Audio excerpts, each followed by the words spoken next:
free manual mode. I'm going to start by moving it down X. Okay, now we're going to open up do some spindle rotation. Now we're going to mobile stock the carousel and close. Now we're going to do an axis referencing. That way you see it move on every axis.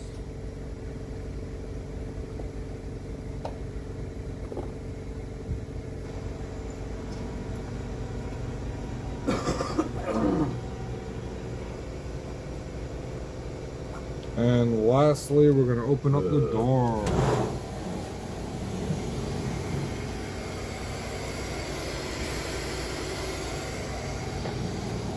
Now you can end the video.